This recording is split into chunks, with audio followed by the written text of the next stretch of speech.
everyone, it's Katrina. Number 8. Adam and Eve and the CIA. A previously classified book recently published by the CIA has made some very unusual claims about Jesus Christ. The book says Jesus was a scholar from India who was abducted by a UFO. The book is called The Adam and Eve Story, written in 1966 by former U.S. Air Force man Chan Thomas. Only parts of it were published when censored sections were declassified for the first time in over 50 years. In the text, Thomas claims Jesus was part of the Naga tribe in northern India, where he spent 18 years. 18 years that are definitely not mentioned in the Bible. The Naga tribe supposedly said that Jesus lived with them from the time he was a late teenager until he grew into a young adult. He was a student and graduate of the Nakal Temple. They considered him a genius, a man who easily learned how to speak and write the local language. This wouldn't be that hard to believe because there are scholars who think Jesus went on a great expedition in his young life, an expedition not documented in the Bible. But then Thomas got a little weird and started going on about aliens. He claims that Jesus was abducted by extraterrestrials on Easter Sunday. After the crucifixion, they took him in their spaceship and left. The book is extremely bizarre. There's also a whole part about how the story in Genesis was really about the collapse of a civilization that lived prior to Noah's flood, which itself was an extinction event. Thomas also mentions several members of the U.S. military who were all aware of the secret life of Jesus. There's a real possibility the U.S. government knows just as much about Christian secrets as the Vatican. Would you read the Adam and Eve story? Number 7. The Culper Aspirant. British forces occupied New York during much of the Revolutionary War, using it as a major naval base starting in August 1776. George Washington desperately needed information on what British troops were doing, but it was difficult. There was very little possibility of tracking troop movement up until 1778. That was when cavalry officer Benjamin Talmadge established the Culper Aspirant. It was a small network of operators who worked to gather intelligence. Abraham Woodhull was the man on the inside who traveled back and forth from New York to Long Island, evaluating naval maneuvers and finding information he could take back to Washington. The Aspirant turned out to be one of the most effective intelligence networks ever, and the first real spy organization. From 1778 until 1783, they tracked British troop movement and relayed the information to General George Washington. The greatest achievement was in 1780 when they uncovered plans by Britain to ambush the French army in Rhode Island. If it hadn't been for the Culper Aspirant, the alliance between France and George Washington may have been destroyed. The war could have turned out very differently, maybe with Britain taking control of the continental United States. They weren't necessarily the precursor to the CIA, but the Culper Aspirant was the first important spy network in American history. Number 6. General Byrd's expedition. The hollow Earth theory is a conspiracy theory that says the inside of the planet is hollow. Underneath the outer shell of the world is a secret world with its own atmosphere, its own sun, and its own life forms. The reason nobody has ever seen it before is that the only entrance points to the hollow world are in the polar regions. Believers in the theory, such as Raymond Bernard, who wrote a book on the subject, say they know exactly why it's so hard to find. The idea is that the holes to enter the interior world stretch along the polar regions for 1,400 miles.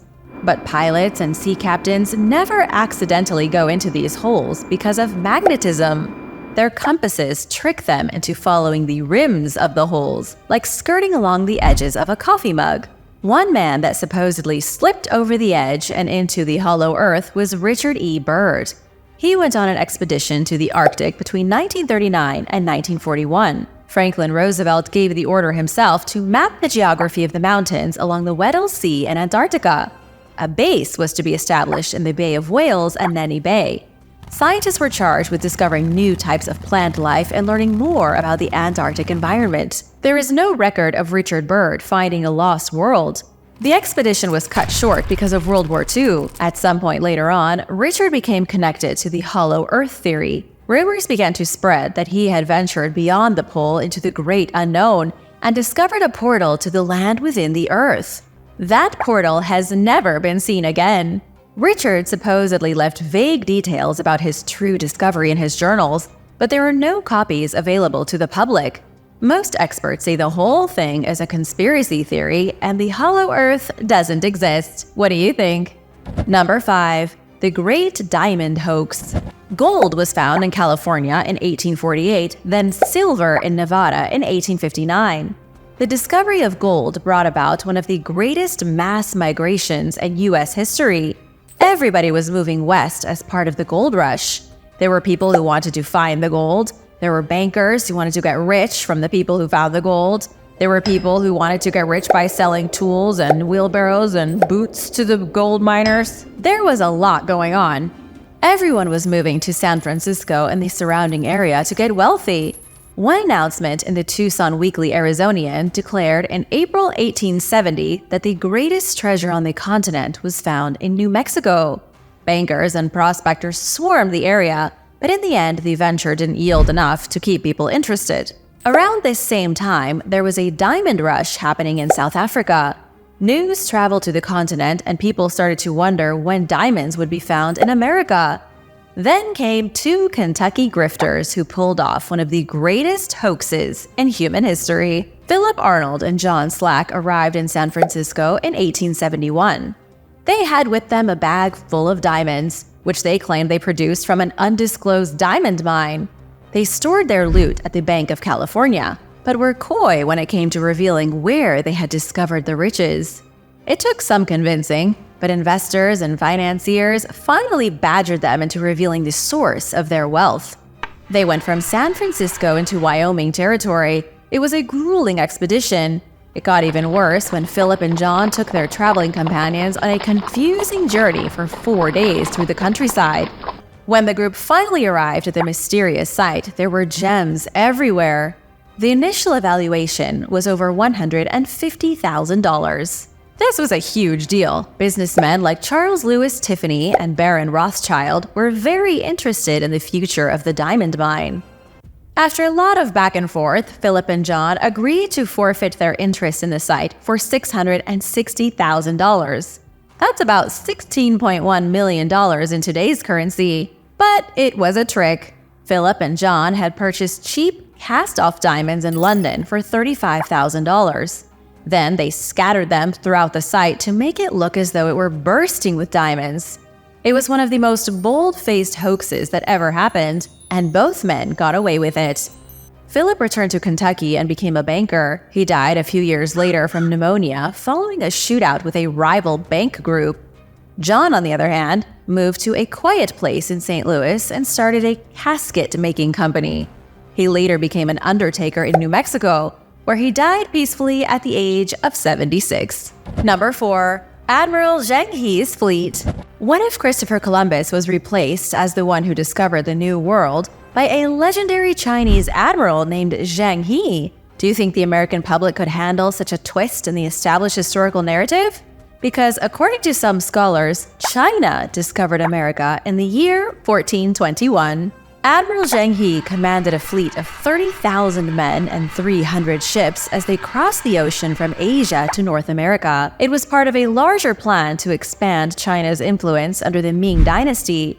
Researcher Gavin Menzies said the maps drawn by Admiral Zhang He were later used by Columbus on his expedition in 1492 to look for India. Even Ferdinand Magellan from Portugal sailed across the world with the help of maps drawn by Chinese sailors. Gavin Menzies spent 15 years researching his book on how China discovered America. He said that none of the great explorers from Europe discovered anything new. All they did was copy what the Chinese did years earlier. Gavin isn't the only believer in the theory, but he has his opponents. Geoff Wade from the Asia Research Institute of the National University of Singapore called the theory rubbish. All the same, there is evidence to back it up. Admiral Zhang He was a Muslim eunuch still famous in China for his voyages. He traveled to southern Africa and brought back a giraffe for the emperor. Historical records show beyond a doubt that he went on an epic voyage between 1405 and 1433. Ming Emperor Zhu Di ordered the admiral to take the Imperial Star Fleet and expand China's border.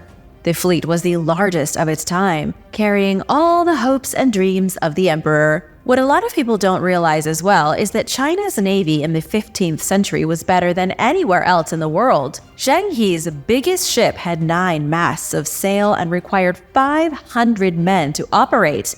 It was about 4 times bigger than Columbus's Santa Maria. There are a lot of other pieces of evidence. For example, the DNA of Native Americans has been proven to have more similarities to Chinese DNA than that of Europeans or Africans. However, if China did find America first, why didn't they stay there? If the Admiral brought 30,000 men across the globe, what happened to them? Number 3. NASA and their alien friends. In July 2016, NASA's live stream taken from the International Space Station cut off just as a mysterious object came into view.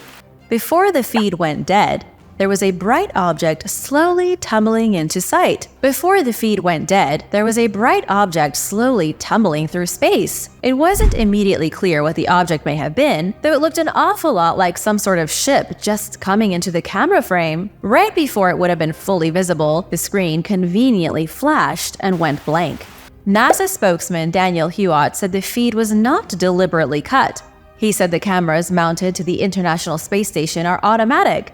When the station passes out of range, the feed goes dead. Whenever the signal is lost, the cameras flash to a blue screen and there's nothing more to see. The station passes out of range of the tracking and data relay satellites regularly. NASA insists the camera being cut off at such an interesting moment was only a coincidence. But not everyone is buying it. Many were outraged after the feed was cut, claiming NASA knew exactly what they were doing. They think the feed was terminated to prevent everyone watching from seeing whatever was about to enter the camera. Was it an alien ship? Or maybe the object was a piece of space dust? Some suggest it could have been a comet. What do you think it was? Let me know in the comments below and hit that subscribe button while you're at it. Number 2. James Cook's secret mission. In 1768, there was an epic battle going on in the world's oceans. There were 5 main superpowers who had been spending centuries looking for new lands to conquer: Britain, France, the Netherlands, Portugal, and Spain. In the 18th century, these countries were in a race to be the first to claim every new territory discovered. In Britain, the Royal Navy came up with a secret plan. They would send a skilled naval officer on a fake scientific voyage with this secret mission to take over the legendary southern continent. I'm talking about Australia, the continent at the bottom of the world that all the European powers wanted to claim for themselves. The man chosen to undertake this secret mission was James Cook. Up until this point, nobody really knew much about the continent that would become Australia. 200 years earlier, Ferdinand Magellan had discovered the Spice Islands in Southeast Asia that we now call Indonesia. But the Pacific Ocean was huge, and maps were unreliable. Captain Samuel Wallis had discovered Tahiti, but still Australia and New Zealand remained a mystery. James Cook's official mission was to track Venus as it passed across the sun. There were scientists on his team who were actively doing this. The point was to figure out how far the Earth is from the sun, thereby learning how big the solar system is. It was such an important scientific mission that France ordered their ships to leave James Cook alone. Otherwise, the French may never have let James reach Tahiti on June 3, 1769. Once James Cook left Tahiti, plans changed immediately. The secret mission was put into action. Cook traveled south in search of a new land. He spent 1,052 days at sea, becoming the first European to chart the coastline of New Zealand and the eastern coast of Australia. He finally confirmed the legendary Terra Australis proposed by Aristotle 2,300 years ago. James Cook made contact with the Maori in New Zealand, one of the most important meetings of the past 1,000 years. By the time he returned to England in 1771, his efforts had expanded the British Empire in a way they had never imagined possible. It was thanks to James Cook's secret mission that Australia became a British colony. Number 1. The Bielefeld Conspiracy. There is a city in Germany called Bielefeld with over 300,000 residents. This city has a university and an ancient castle. It's a typical German town. Or is it? According to the Bielefeld Conspiracy, the entire city is an illusion invented by the CIA. In 1994, the conspiracy originated somewhere on a German internet forum. The conspiracy spread so rapidly that it soon came to the attention of the German government. 30 years later, and the mayor of Bielefeld is still receiving emails from people asking if the city is real or not. The city council embarked on a campaign to bring attention to their town just so that people realized it's a real place. In August 2019, the council offered 1 million euros to anyone who could offer irrefutable evidence that Bielefeld doesn't exist. The conspiracy says that all of Bielefeld is an illusion. After all, have you ever been there? Do you know anybody from there? Unless you're from the area in Germany, the answer is most likely no. But that could be true for anywhere on the planet. Just because you haven't seen something doesn't mean it doesn't exist. Conspiracy theorists claim this city was invented with the help of Israeli intelligence agency, the Mossad, and the CIA. Underneath the illusion is said to be anything from an alien mothership to a secret government base. There is even speculation that Elvis Presley, Kurt Cobain, and other dead celebrities escaped to Bielefeld and are still alive. There's even speculation that Elvis Presley, Kurt Cobain, and other dead celebrities escaped to Bielefeld and are still alive. What do you think about this bizarre theory? Let me know in the comments below. Be sure to subscribe if you haven't already, and come back soon for more videos from the channel. See you later. Bye!